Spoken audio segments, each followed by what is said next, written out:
Olá, segundo ano, tudo bem? Nós vamos continuar a ver a jurisdição. Nós começamos a ver uma etapa bastante teórica da jurisdição, nos preparando para nos envolvermos daqui a pouquinho com um capítulo bastante prático, que é o da competência, e vamos ver um finalzinho de alguns aspectos teóricos bastante importantes ainda da jurisdição. Trata-se, portanto, de uma classificação da jurisdição quanto às suas espécies, né? Quer dizer, há uma classificação que leva em conta algumas considerações, algumas abordagens.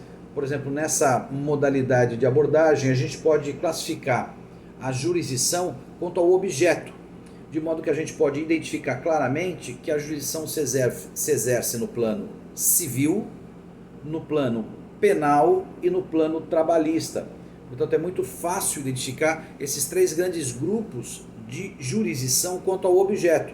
O objeto no plano civil, o objeto do ponto de vista penal e o objeto do ponto de vista trabalhista. Por exemplo, no civil, engloba consumidor, engloba bancário, engloba tributário, engloba família, engloba questões de casamento, toda essa amplitude da jurisdição civil. Tanto quanto ao objeto, a gente pode definir dessa maneira. Quanto ao órgão que promove a jurisdição, a gente pode identificar que algumas especificidades da jurisdição nos levam a órgãos diferentes. Por exemplo, há uma jurisdição comum que é desenvolvida pela justiça estadual e pela justiça federal. Portanto, a gente tem uma possível classificação que leva em conta o órgão, de modo que será cabível à justiça estadual e à justiça federal julgar a jurisdição, as questões de jurisdição comum. Mas há também uma jurisdição que extrapola esse limite do comum, é a chamada jurisdição especial, que envolve então questões muito específicas com tratamento muito diferenciado, que é a justiça trabalhista, a justiça eleitoral e a justiça militar. A gente pode chamar isso de jurisdição especial pela especificidade do objeto. Uma terceira abordagem leva em conta a hierarquia, portanto a jurisdição sob uma perspectiva de analisá-la hierarquicamente. Nessa classificação, a gente pode identificar os graus inferiores ou a jurisdição inferior e a jurisdição dos graus superiores ou jurisdição superior. Entende-se por jurisdição inferior aquela jurisdição exercida pelos juízes de piso, por aqueles juízes monocráticos que são os primeiros a receber os processos, as demandas. São os juízes das comarcas na justiça estadual ou os juízes federais das seções judiciárias. Portanto, aqui em Santos, por exemplo, a gente tem os juízes de primeiro grau lá no Fórum Civil de Santos, no plano estadual, e os juízes federais lá na Praça Barão do Rio Branco, na Justiça Federal, onde eles exercem essa jurisdição inferior. Quando a gente tem uma decisão de um juiz de primeiro grau, nós podemos interpor recursos contra essas decisões. Os recursos nos levam às chamadas instâncias superiores, que são aquela jurisdição desenvolvida pelos tribunais. De segundo grau, o chamado Tribunal de Justiça no plano estadual e o Tribunal Regional Federal no plano federal. E além disso, nós podemos ter as instâncias ainda superiores, que são os tribunais ainda mais superiores, que são os chamados tribunais superiores. Superior Tribunal de Justiça, em Brasília, Supremo Tribunal Federal, Tribunal Superior Eleitoral, Supremo Tribunal Militar, Tribunal Superior do Trabalho. Portanto, as instâncias funcionam em graus, primeiro grau, segundo grau e graus especiais, graus superiores.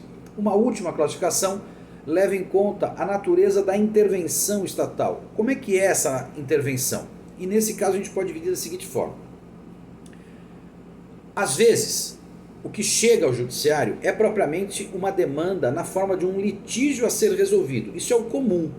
O Poder Judiciário, portanto, desenvolvendo uma atividade de decisão, de solução, de pacificação, portanto, agindo diante de um conflito, de uma lide. Isso é o que normalmente acontece.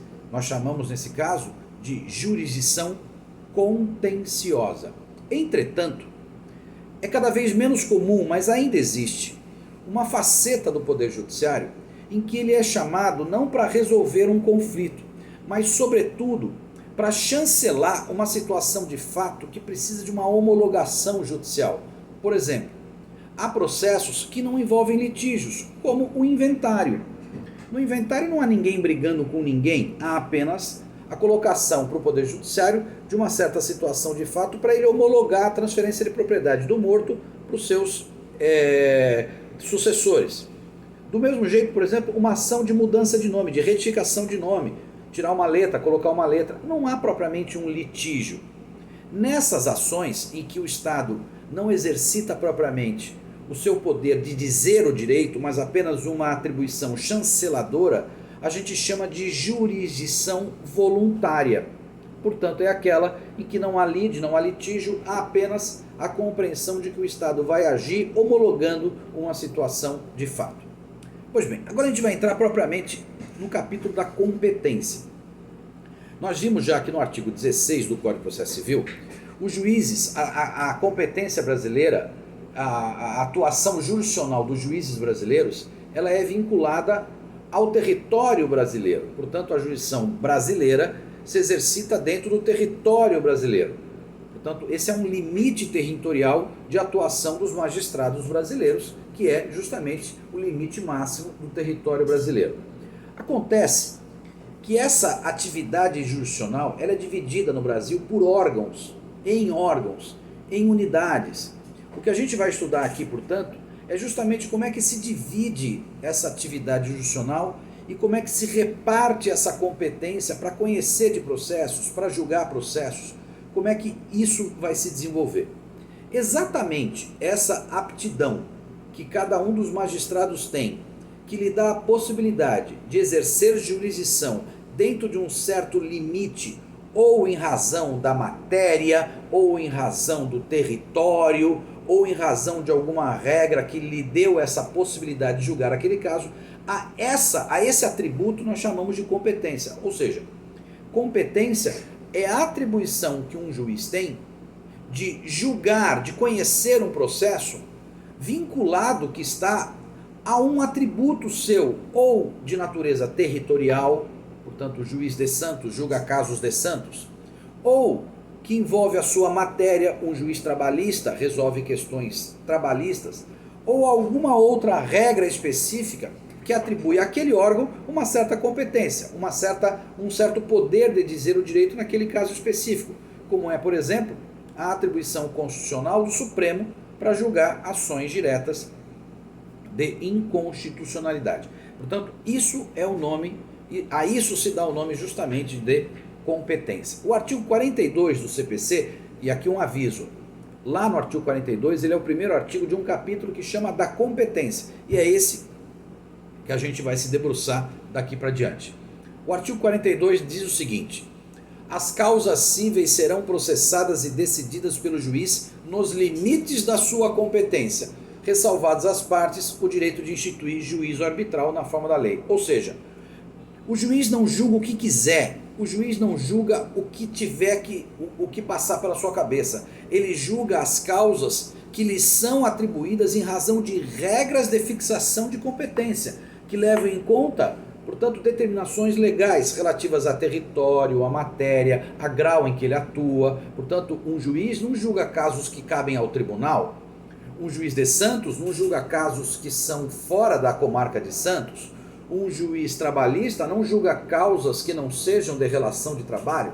Essas regras são as regras de fixação de competência. E é isso que a gente vai justamente estudar daqui para frente. Outra coisa importante, vejam que ressalva o juízo arbitral. As partes têm o direito de estabelecer lá por aqueles contratos privados aquelas cláusulas que vão subordinar os litígios aos tribunais privados. Outra regra importante é a regra do artigo 44, que diz o seguinte: obedecidos os limites estabelecidos pela Constituição, a competência é determinada pelas normas previstas nesse Código ou em legislação especial, pelas normas de organização judiciária e ainda no que couber pelas constituições dos estados. Ou seja, nós vamos ter que estudar regras de competência e essas regras são fixadas também pela Constituição, como é no caso, já falei, da ação direta de inconstitucionalidade, pelo Código de Processo Civil. A gente vai demorar 2, 3 aulas para estudar as regras de competência do Código de Processo Civil, mas também por leis especiais, como é, por exemplo, o Código de Defesa do Consumidor, que tem uma regra própria de competência.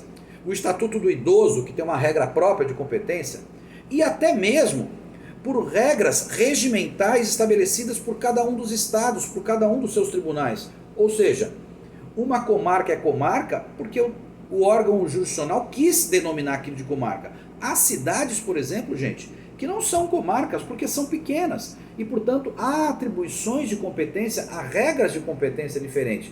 Por exemplo, dentro do Tribunal de Justiça do Estado de São Paulo, a divisão entre Câmara Empresarial, portanto o colegiado que julga causas empresariais, e Câmara Ambiental, foi uma deliberação do Tribunal de Justiça. Pode ser que um outro tribunal não tenha uma regra que divida as competências em empresarial e ambiental. É possível que lá no Piauí nós tenhamos só câmaras de direito civil, e aí engloba tudo. Portanto, a gente vai ter que seguir regras constitucionais, do CPC, de leis especiais e regras regimentais de cada um dos tribunais, ok? A gente volta.